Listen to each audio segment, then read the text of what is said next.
Yay. Okay. So let me just give you the lay of the land so you'll see just how disorganized this really is. I have 4 really awesome faculty coming in to talk about their experiences teaching a hybrid class. So first up is Kathleen Carroll from Economics. Kathleen has a more limiting schedule, so she's going first because she's got to leave. So what we're going to do is we're going to give her 5-7 minutes to talk about what she did. We'll open it up for just a couple of questions, and then we're going to move on. We have Katie Morris from social work.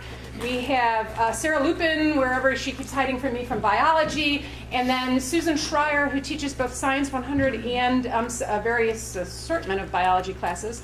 She'll be diving in here in a few minutes. She's actually finishing up teaching right now this very second. So it'll be a little disorganized, a little disjointed. So what we'll do, Kathleen, a few questions for Kathleen, and then we're going to go through the other 3 presenters, hold questions until the end, and whoever's here, we'll have audience questions for everybody, right? Because everyone will kind of touch on the same sorts of things. All right? Thanks. So, and I'm going to be handing out these 2 handouts for Kathleen. She will address them at some point in her presentation. Is it possible to, can you guys see this all right? This is really faded. Oh, You can't yeah. see anything like in the very light lettering, and I don't know if you need Yeah, that or not. you fix that by doing that. Oh, There. there Instant we go. gratification. Okay. No issue. Okay. All righty. So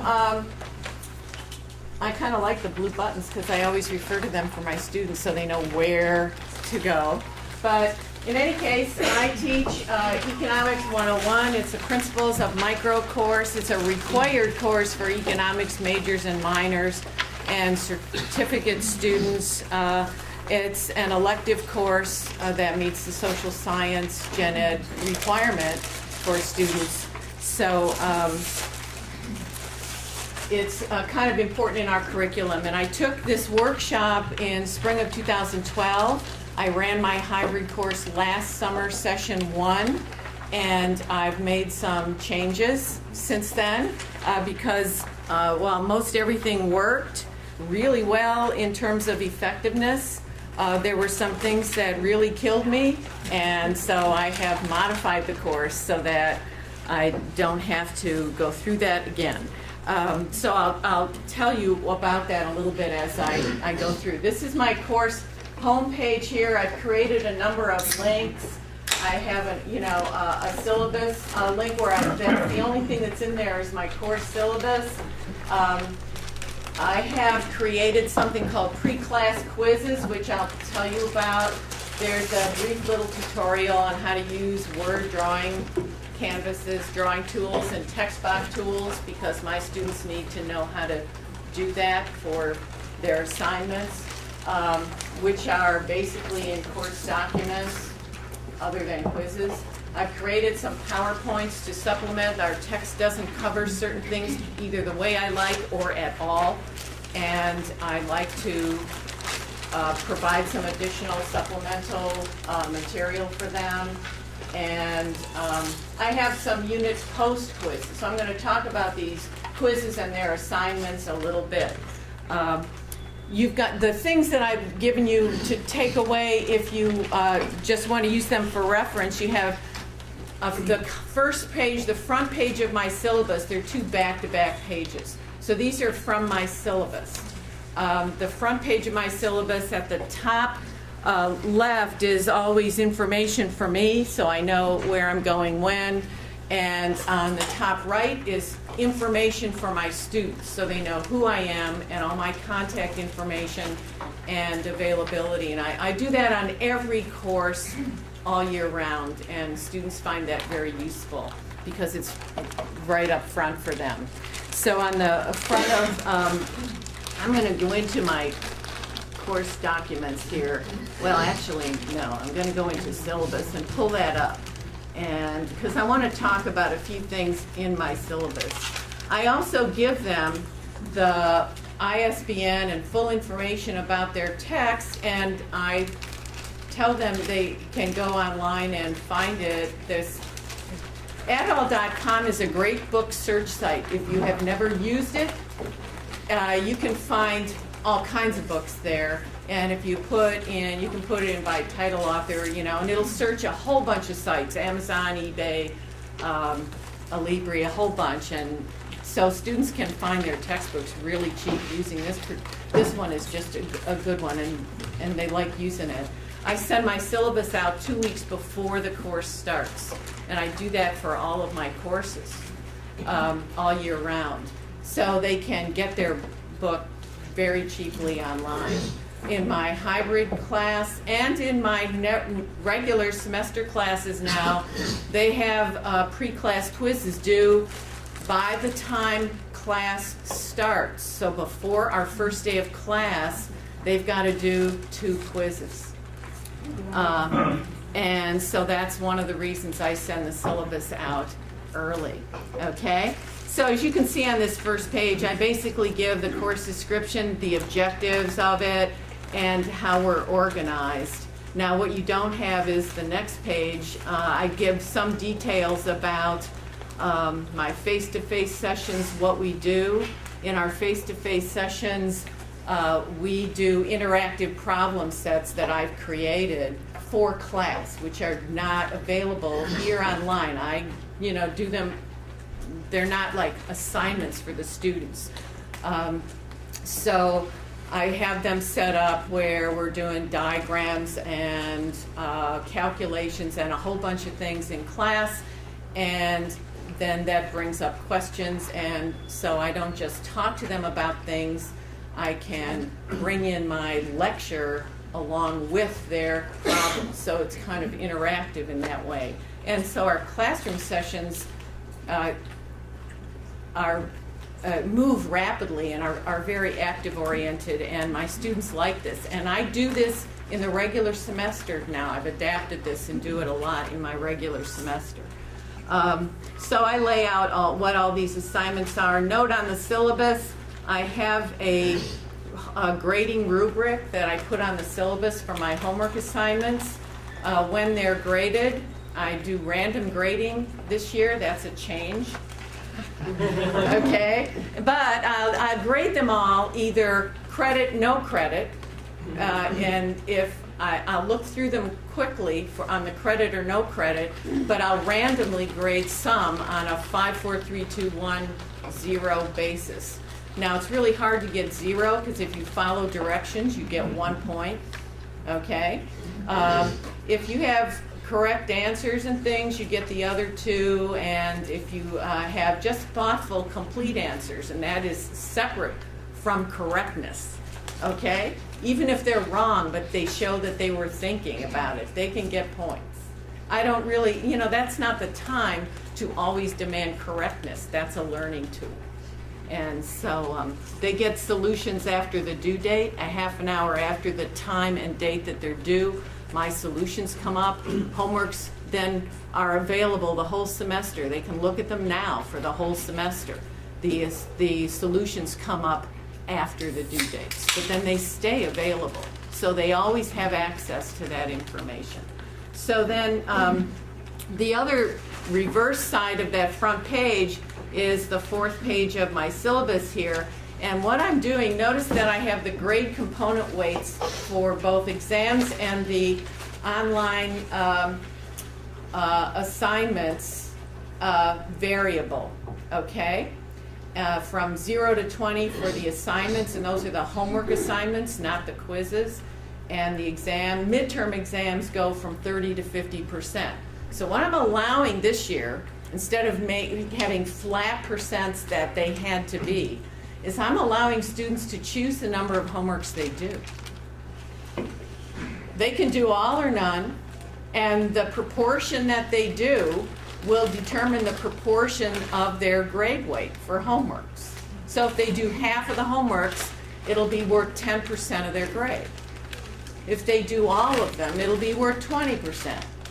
If they do all of them and did nothing on them, but turned them in anyway and got, say, a bunch of zeros, theoretically, okay? Or a bunch of zeros and ones or something like that. That would still constitute 20% of their grade. So it's based on how many they choose to do, not on how well they've done in terms of credit, no credit and stuff. And so they can trade that off with the midterm weights, which are in class you know, closed book and things like that. So, and I said, look, this is a course, microeconomics is all about individual decision making. Consumers, firms, how we make decisions. You get a chance to apply that.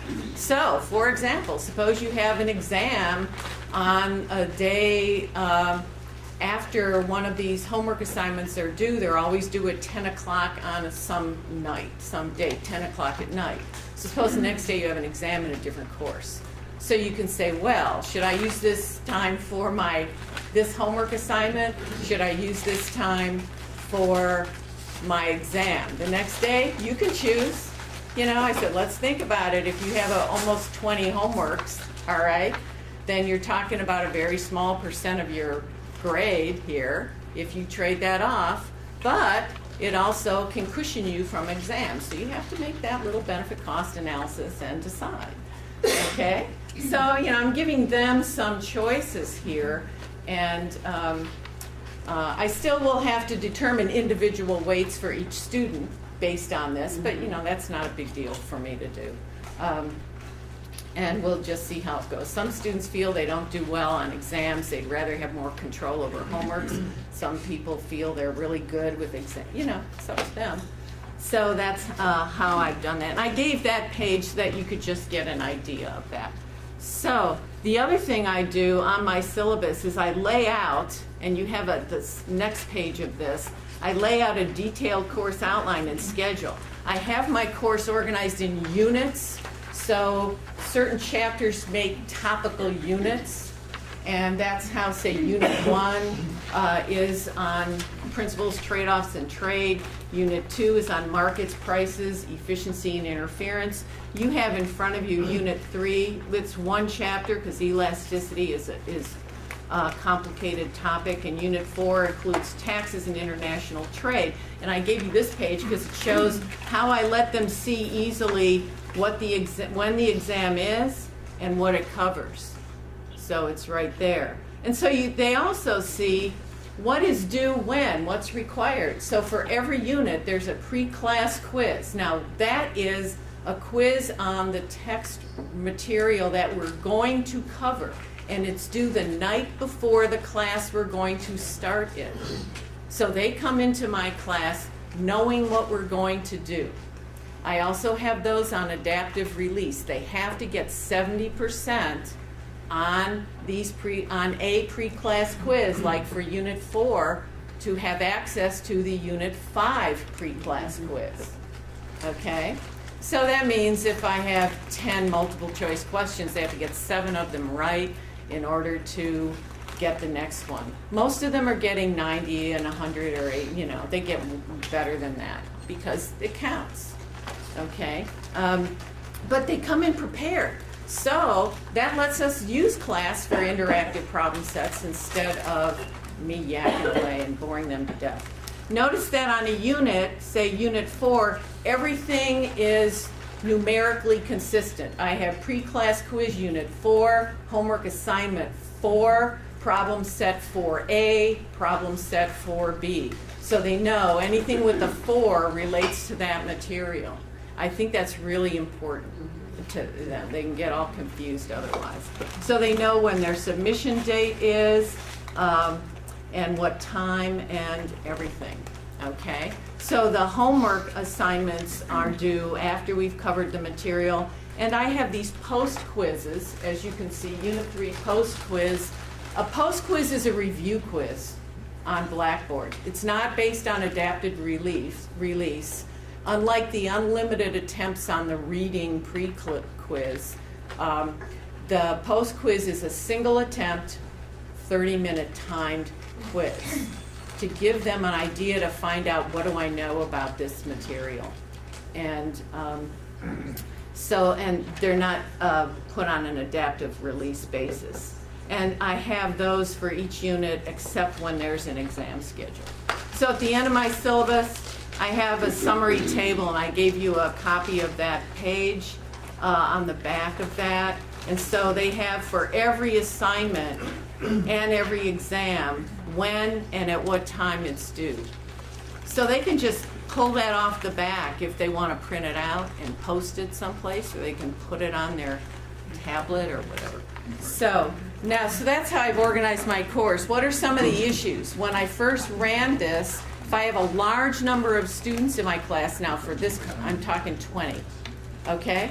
I organize them into groups of about 4, and then they turn in a group assignment that gets graded, okay? If I have a smaller number of students, like under 12 or under, I can actually manage that and let them do it individually or in pairs.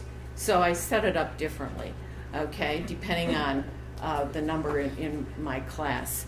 And when there's a group or pair type grade, that's the grade that goes to everyone. And I set up the groups and let them do file exchange, discussion board, all kinds of things so that they can trade their homeworks back and forth and work on them together. And that works out quite well.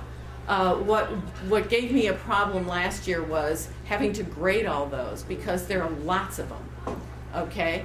And like most of these units have more than one problem, so I'm grading them all. And in a 6-week period, it was really killing me. I mean, it was just really impossible. And in a regular semester, it would kill me because like I run this course with 80 students in the fall. There's just no way. Even in a group base, I can't do that. So that's why I went to this credit, no credit, and then I'll randomly pull one out and grade it, and they don't know which one will get actually graded. So I told them that the credit, no credit is like a 5-0 option in terms of how it's going to count. Okay.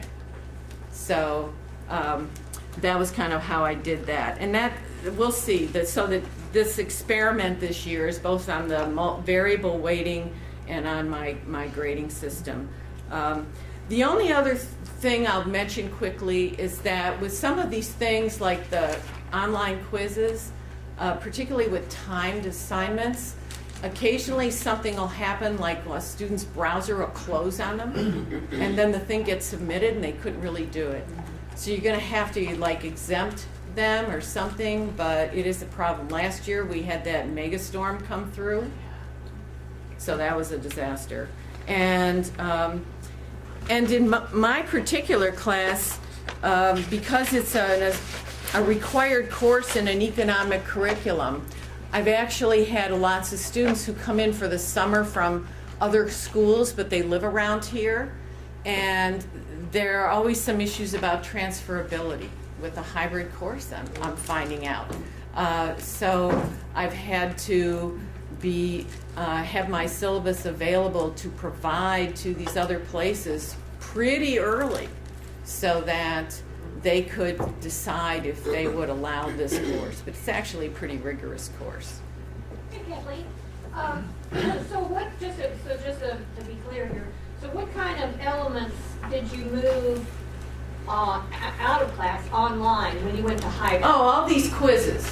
All these quizzes and homeworks are done through online. Okay. And so what I do in class, and so my class time is like, in my summer class, it was twice a week, 1 to 4:30, okay? And now it's about 1 to 3, 1 to 3:30. On an exam day, we do the exam early at the beginning, take a break, and then I do go the whole time because then we have some problem session stuff.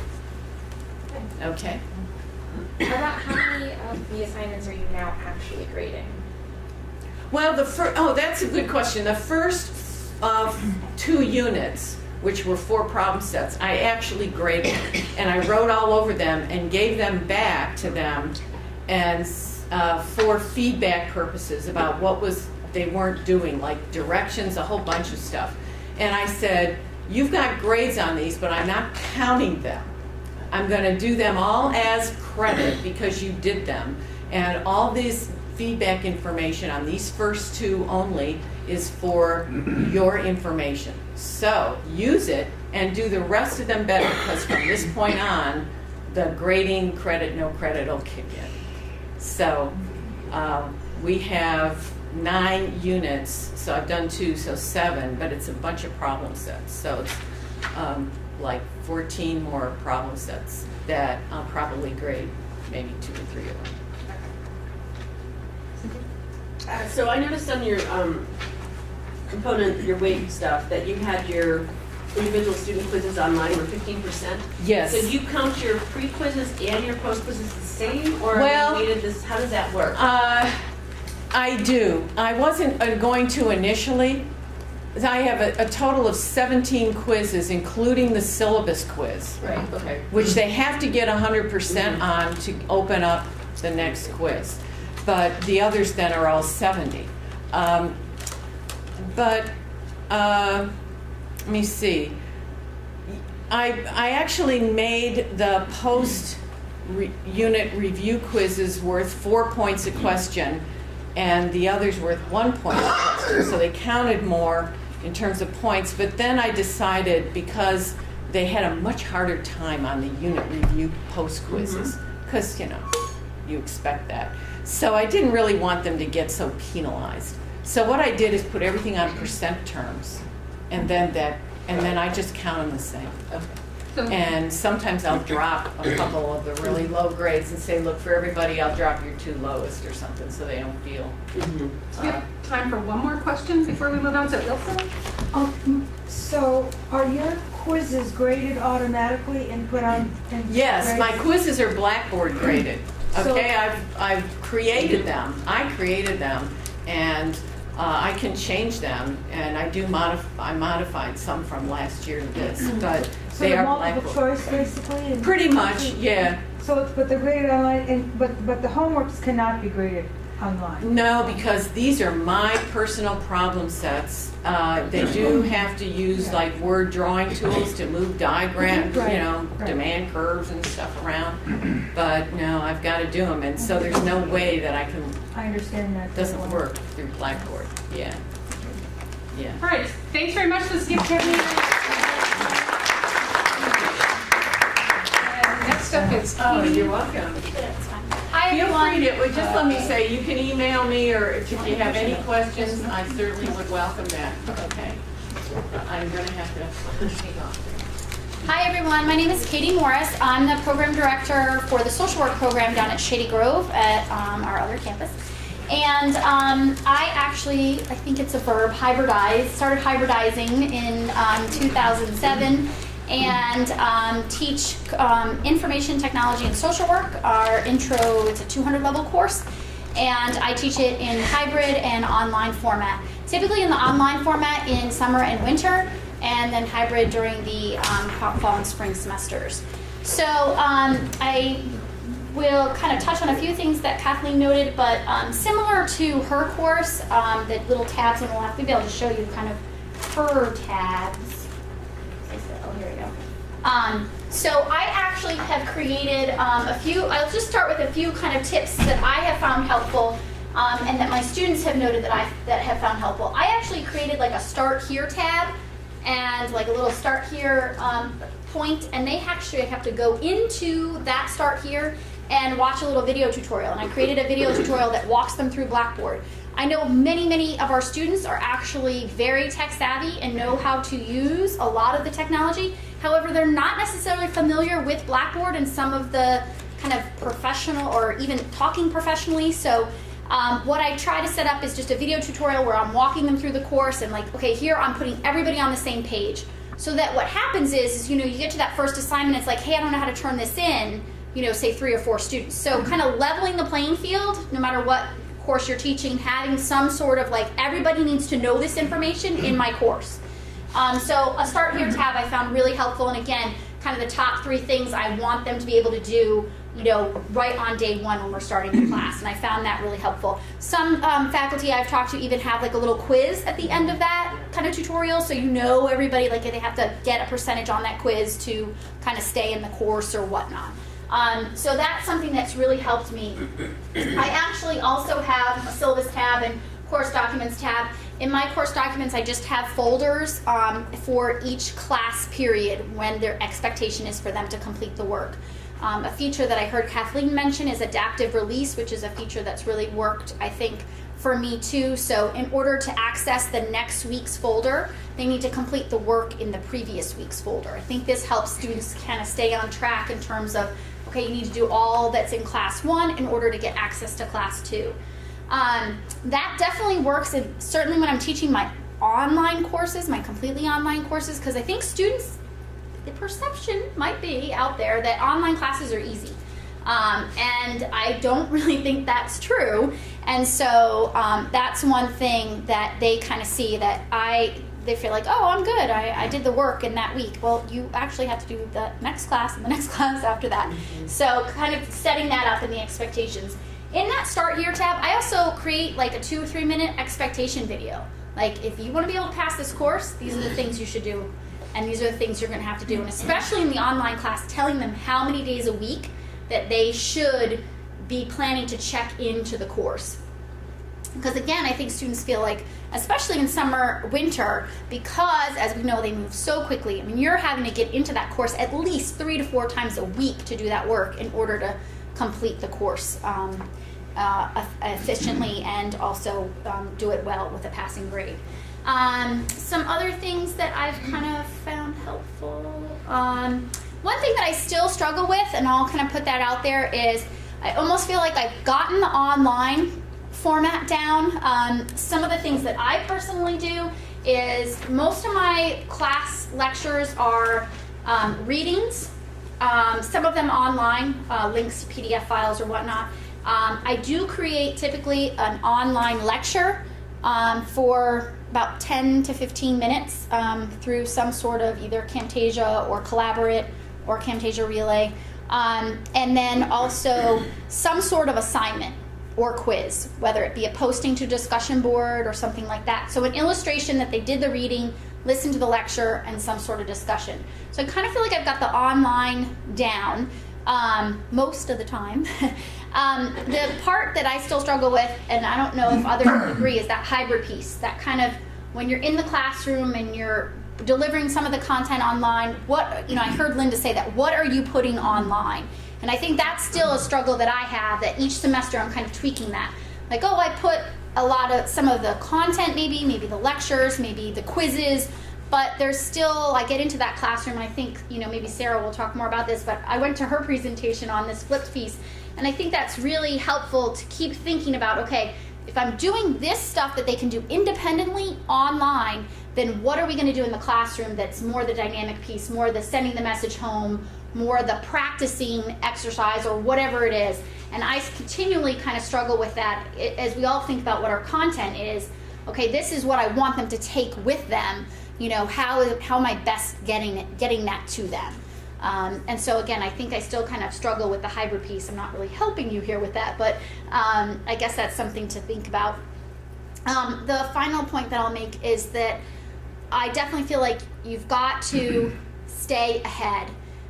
So as much as you can, upload your course in advance. It's really helpful. So if you are planning to teach, and especially if you're teaching summer, winter, because they move so quickly. So for example, I'm teaching online summer right now, and I've posted my lectures through the end of June, almost the end of June. I think I have 1.5 weeks left to go.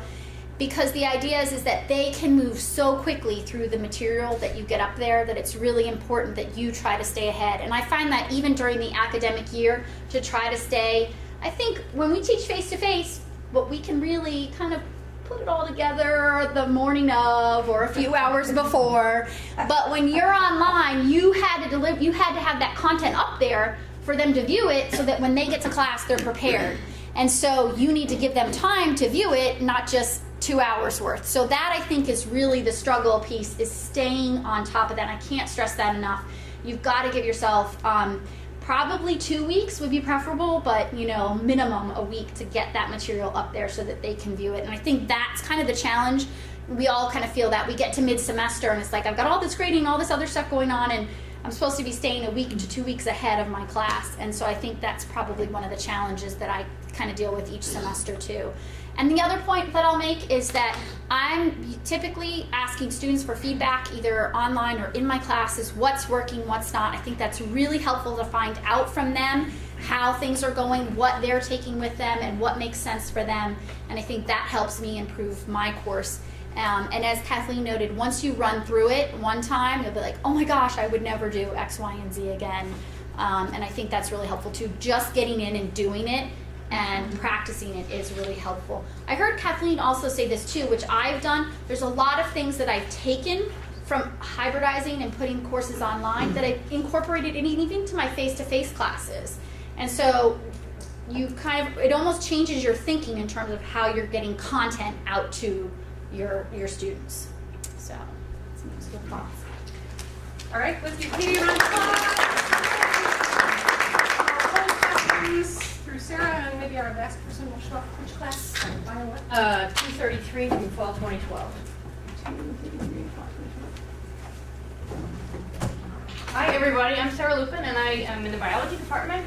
And the course that I hybridized, or the first course that I hybridized, would be the one I'm talking about, is my nutrition course. So first of all, I want to support everything the two presenters have already said, especially being organized. You have to be more organized to teach a hybrid course than you do to teach a face-to-face, fully face-to-face course. And my rule is usually, before the semester starts, I'm prepped to midterms. Yeah.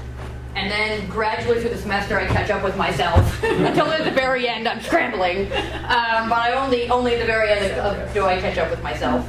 So that's an idea.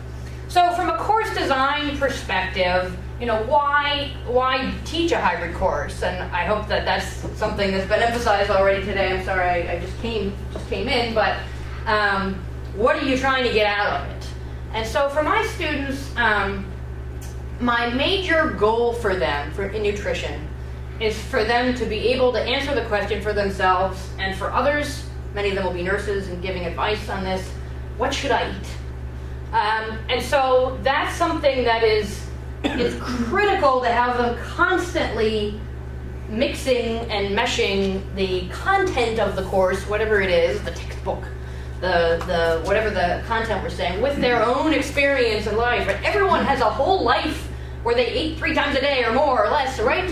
And so students have an incredibly rich experience of eating and of talking about, and most of the women in the class have an incredibly rich experience of dieting and talking about diets, and some of the men too. And so they already you can't ignore all that stuff. You should use it, right? So what I wanted when I hybridized my course was to give students more opportunities to integrate their experience with the content of the course. And so when I hybridized it, so it had been meeting this is a semester-long face-to-face, had been a face-to-face course, met twice a week for an hour and 15 minutes. And then I switched so it only meets half that time. And so the class met on a Friday morning. Another thing, I don't know if this has been pointed out already, to consider is that if you're only going to one meeting a week, for example, you have to think about whether you're going to front load or back load your course. In other words, is everything they're doing before your course that week leading up to it? Or are they finishing up what you were doing last week and then you're starting a new topic in your class and then they're doing things after that? And I think that depends on your content. In nutrition, what I wanted was to have the students working on whatever we were talking, let's say we're talking about fats, lipids that week, and have them just work on fats all week, and then when we got to class, really dig into difficult problems with fats and complex and applications and things like that. So what I wanted was to have that class time have these really just real life messy problems, and here I am at the Olive Garden, which of these things am I going to eat, why, and have students discuss it. And some of them were more clinical applications, here's a patient, here's her situation, what dietary changes would you recommend, and so on. Again, as I said, many students take this course because it's required for the nursing program, so they'll have that piece.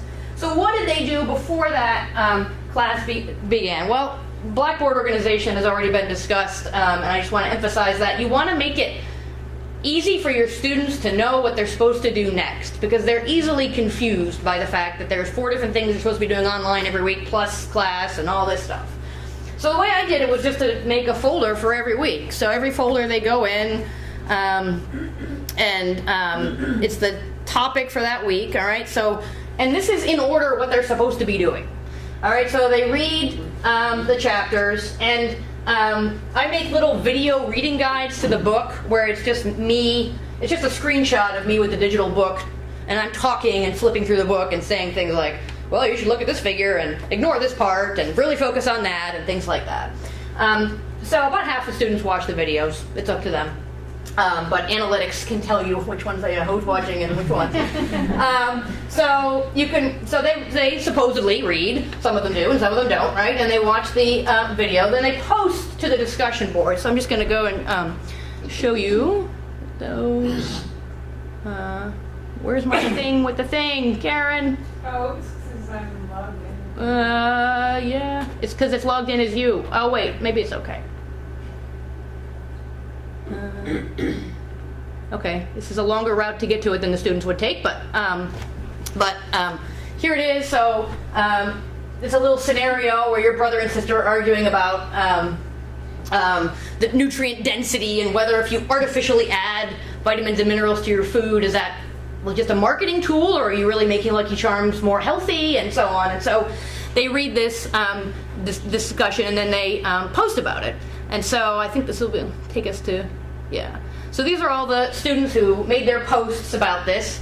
And so on that day, they're required to post by midnight Tuesday, and then by Thursday, they have to post 3 replies to their comment on your team message. We're supposed to leave 3 replies by the Thursday night, and then Friday morning, we have class. There's a quiz for every class.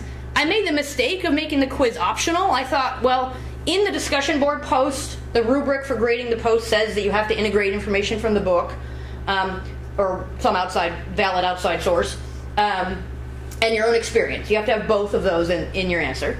And so I thought, well, they're going to have to read the book to do that. And they kind of do, but they kind of don't. You know what I mean?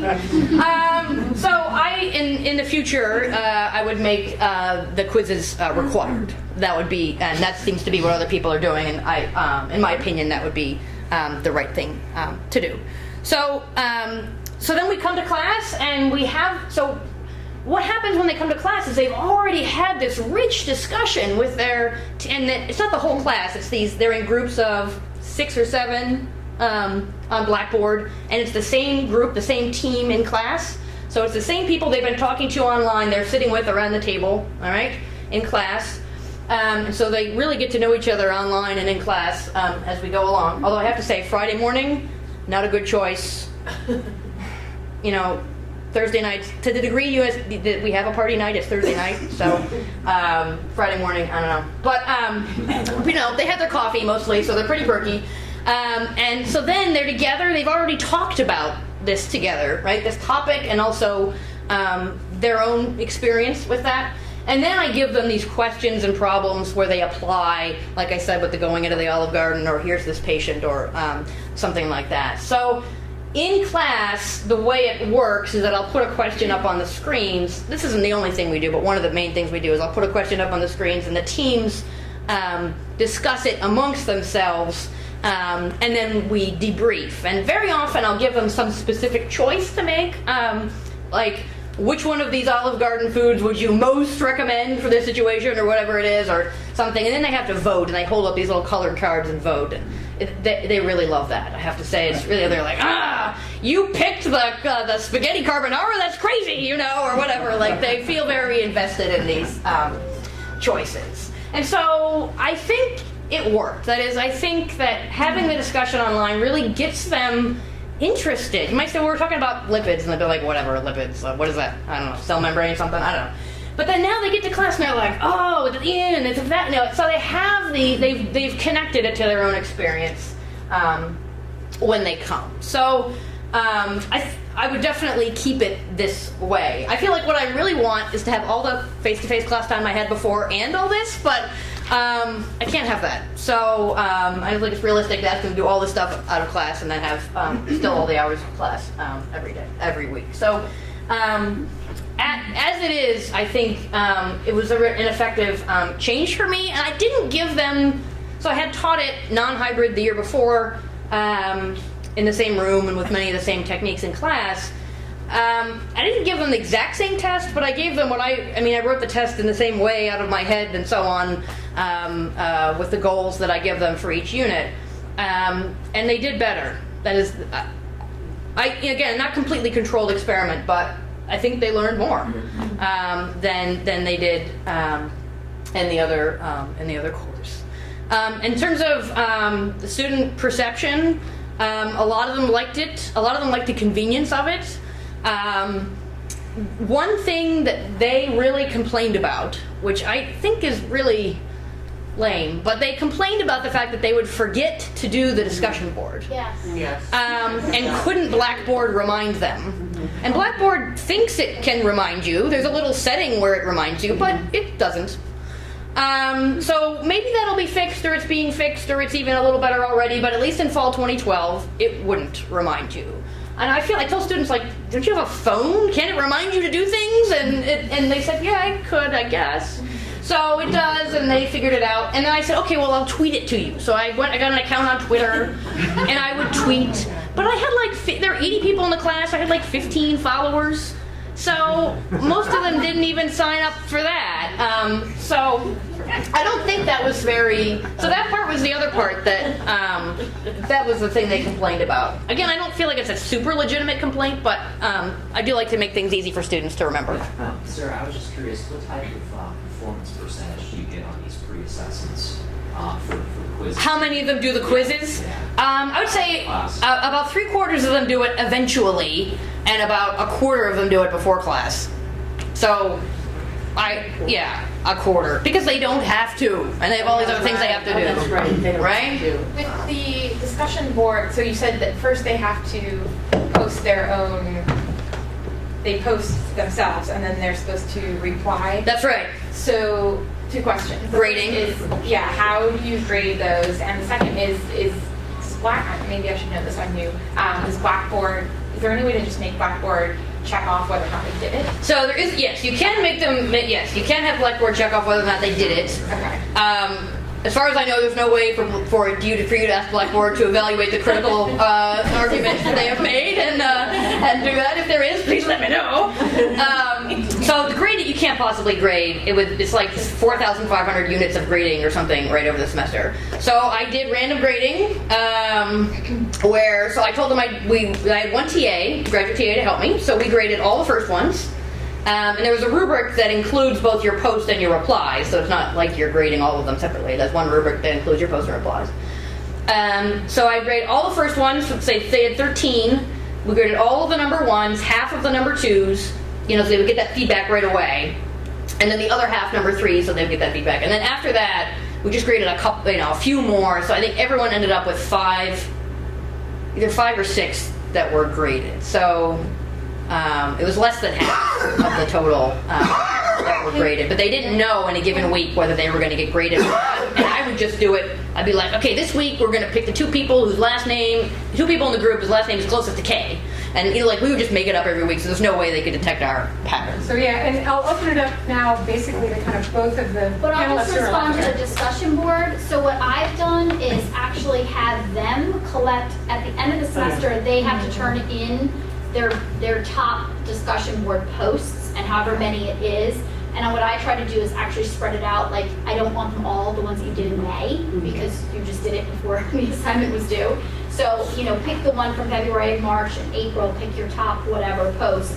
And though I have them put their post in there, put what their peers replied, what their peers' response was, then I have them also put in what they replied to a peer and whatnot, And then I have them grade themselves, which of course I decide what the final grade would be, but that's really helpful because then it's one location that I just have to go. Because going and following I usually do scan through the discussion boards just to make sure they're kind of okay, especially the first few times. You don't want like some crazy outliers. You're like, oh, I need to. Well, and you kind of encourage the content of the posts that you want. Right, right. And so a couple things that I do to encourage that is I actually highlight the first 2 classes. I usually highlight some really good posts on the announcements page, like, hey, Sarah had a really good post. And, you know, Karen had a great response to her post. And I highlight that on the announcement page. Like, and so then I kind of do that like every once in a while. Yeah, I'd like So to. I found that really helpful because then they're all excited because they got on the announcement page. Yeah, so I do that in class at the beginning of every new little subtopic we're doing that day. Before I post the question about whatever it is, I'll post, you know, okay, you know, should you drink whole fat milk or 2% or skim milk? And I'll put the best posts, and I'll try to get people who disagree. You know, post some of the people who are like, we drink whole milk, blah blah, and some who are like skim and whatever the question is. And they're always like, ooh, that's me. So, and I do that for every one as well. My question is, I get the idea that you have discussion groups or discussion teams, that it's not all one big class, and how do you determine the discussion groups? I mean, do you say, go like, in the alphabet, you 5 are together, and the next 5 are together, or how are the discussion groups formed? Well, since they're not going to be just only discussion groups, but always also working in class together, Right. Although they never take any tests together or anything like that, I try to, so what you want to do when you create teams in any situation is to make them heterogeneous for whatever it is that you think is important for the content of that class, or for the performance of the team if you're asking them to make a product or performance. So in nutrition, I do it by intended profession, and then within intended profession by class. So most teams have 1 or 2 senior nursing, pre-nursing people, 1 or 2 junior and sophomore pre-nursing people, and then some other bio majors and people who are taking it for the distribution credit, like 1 or 2 of those. So how do you get this information? The first day of class, I say, if you're a senior pre-nursing major, stand up, and they line up. Okay, if you're a junior pre-nursing major, stand up. And so they're all around the room, and then I say, okay, count off to 13. And so then every... Oh, I see, you do it the first day of This class. is stolen from the way, a team-based learning technique, but it Okay, works so for you the basically do that the first day of class, Okay, and then thank they get in their teams. It's important for teams not to be made self-selected. So you can do it any way you want, but you should do it. So you can do it by GPA if you want or whatever, but you have... which you can't publicize to the students. The way I just talked about is what is called a transparent way, that the students know that you don't have your sneaky methods for how you divided them up. Other people like to divide it by GPA, and you can only do that sneakiness because you can't make it public, and then so that would be that. But the main thing to avoid, I think, is letting the students choose their groups, because they just buddy up with their friends and talk about other stuff. Right, well, when you do it by GPA, how do you do it? If I were going to do it in nutrition by GPA, I would look at their GPA, which obviously for 80 people takes a lot of work, unless there's some way to do it that's faster. But I think you have to look at each individual one. Yes, you do. There's a software program. Yes. Yes. Jose Castellano. Yeah, it's called CatMe. I just found it. Yeah, CatMe. CatMe. Yeah, Which helps you CatMe. organize the GPA. Yeah, it's like download GPA, but you can put in your own column. So you Okay. upload the data. Okay, so I put the data in there, and then I would say, and basically I would count them off from the top down, so that every group would have a mix of GPA. For Well, that example. would be weird. Well, you can't put all the dumb kids together. I mean, no offense, but you know what I mean? You gotta have someone leading them. I'm just kidding, right? I'm just kidding. I know. I'm on stage. I'm sorry. I was just kidding. I'm gonna be fired now. Okay.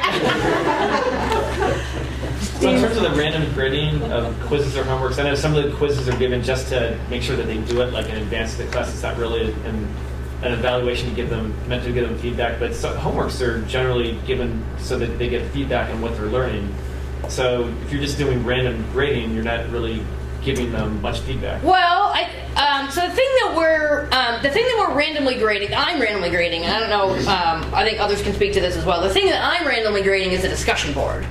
And so for the discussion board, my goal for the discussion board is for them to do it, for them to participate and have that discussion. And so the fear that one might be graded, as well as for some of them, and in many topics, remember it's nutrition, it's easy to get them interested.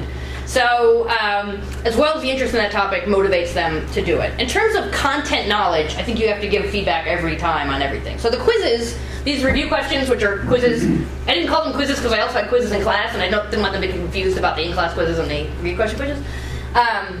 So these quizzes are graded automatically by Blackboard.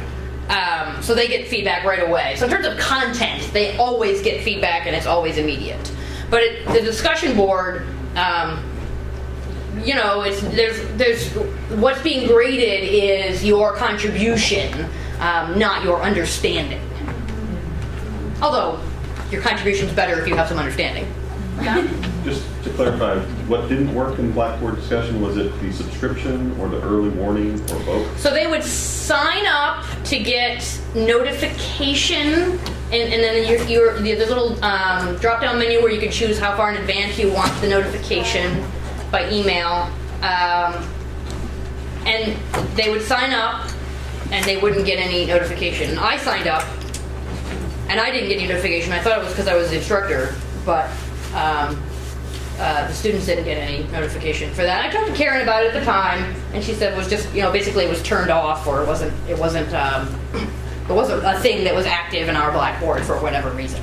But I remember at the time you said, well, maybe it will be in the future or in the next platform or something. So. Notifications should work if it's text messaging, because we don't actually have, they can't get it as a text. They should be getting it as an email, but a lot of that is really dependent on the student's individual settings. So sometimes, yeah, but remember you enrolled in my course and you didn't get any notifications?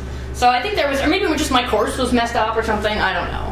So maybe it works now, so I'm not sure about that. But it didn't work for that particular course at that particular time. Karen and I tried to make it work and it didn't, so. But I mean, the students should know when things are due, but yeah. Sarah, what's the connection between this particular class time question and the discussion board posting? In other words, when you have them start up their discussions online, how do you bring that into the class? Do you just pose the same questions and then do a report out just so they can share between groups? I mean, my feeling is once they've discussed it in their group, that's not a particular question we need to revisit a lot in class, but rather it's getting them interested in that topic and so on. And so the topic is carbohydrates, so they talk about low-carb diets and so on the thing. And then their quiz is about, you know, if they take it, which you should make them, components of carbohydrates and things like that. So they take that and then they come to class, and what I do with the discussion board content is just put, you know, on a slide, I'll have picked out several posts that I think are interesting or informative, and put that on there. But we don't discuss it. Well, I mean, they get a chance to respond in that moment, the first 5 minutes of class or whatever it is. But then we move on to new questions on the same topic. So these questions here, are this class time? Is that the initial? So to me, this is just like an advertisement for coming to class, I guess. That's just me saying, what are we going to do in class this week? Hey, we're going to talk about all this, you know. So you don't have to think about it ahead of time? Well, I think some of them do, but to me, it's just like an advertisement for coming to class. If you have class on Friday morning, if you have any hybrid class, you're going to have this subset of students who think, oh, it's hybrid, I don't have to go. Yeah. So you have to address that. How many students did you have in this class? 80. Do you have each of your units available at the beginning of the course, or are they something individually? It would so all the folders were there, and the videos were there, and the chapters to read were there. But the discussion board posts followed my rule where half of them were done before the semester started, and then as the semester went on, I gradually caught up to myself, and I probably posted the week 14 one and week 13 at the very end. So I promised them everything would be there at least a week in advance. But students had access, I don't know if this is what Tom's asking, but students had access to any and all of those all semester, whatever you had already put up? Yeah, and it was same for you? That with ADP. Yep. Whatever I post, once they get to it, it's up the whole time. I don't take anything down. Is that what you're asking? Well, no, I'm asking if you had anything locked down with adaptive release, so they couldn't see something, they couldn't get to the next unit until they had performed on the first unit. You did that, right? I did that. Yeah. Yeah, They had to complete the work. That's right, they couldn't do week 2 until they did week 1. Yeah, no, I didn't have that, but I think it's a good idea. I mean, at least in some situations. But I also put my whole, so I'm teaching right now. I had actually class from up till class 10 already up. So they could work ahead and complete up to the end of June right now if they wanted to. So it's not time dependent, it's performance Even with dependent. adaptive release. Yeah. I mean, they could just, They can continue to work ahead, because a few of them, I think, had plans to go away that last week in July, that first week in July, which was our last class. They can actually finish the class on June 24th if they want to. So time for maybe one more question. We're actually almost out of time for a change here. 5 minutes is over. Try one. I may have a unique problem because I only teach 1 day a week, 2.5-hour class. But it sounds like, and I appreciate it might be more effective, that every topic is covered in part face-to-face, in part online. What I've been trying to do, and maybe this is a bridge too far, is to do some topics online and some topics face-to-face. And I think it depends on your course goals. I think you say, what do I want my students to know and be able to do? What of that can they get online? And what of that is critical for us to do in class? And there might be some things, like when I do vitamins and minerals, I think it's ridiculous for me to stand up there and be like, well, vitamin C is an antioxidant, and here's the shape. They can learn all that online, right? So that's almost, I would say, a whole topic I push out of class. Because I don't think there's that much we can do in class that's needed for them to get what I want them to get from the topic. And I do teach 1 day a week at Shady Grove. And so what my classes have become is kind of an every other week we meet in person. There's downsides to that because sometimes they forget. Oh, I was supposed to do stuff online last week? Yes, that's why you weren't with me. So I think there is challenges to that. So then I look at my course content and try to pick, okay, what is the material that I can put completely online? And so some of that stuff might take a class and a half. So, you know, a class might be online and I'll catch the next half face-to-face and then deliver more content or an exercise that sets them up for the next week. So again, it's that kind of figuring out so that you can kind of schedule it like every other week. There's a couple of my classes that will meet like two Wednesdays in a row, but usually the first 2 classes I meet face-to-face and then we go every other week and then at the end we kind of again. So. Okay, so one last one, and then we're going to wrap up your time. Simple question. I was just wondering about attendance policy. Like you're meeting less, so is it more rigid? Yeah. And do you tie it to doing the work when you're not in class?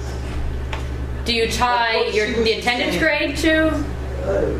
Well, what she was just saying about not having class a meeting time every other week, and students not doing the work, like.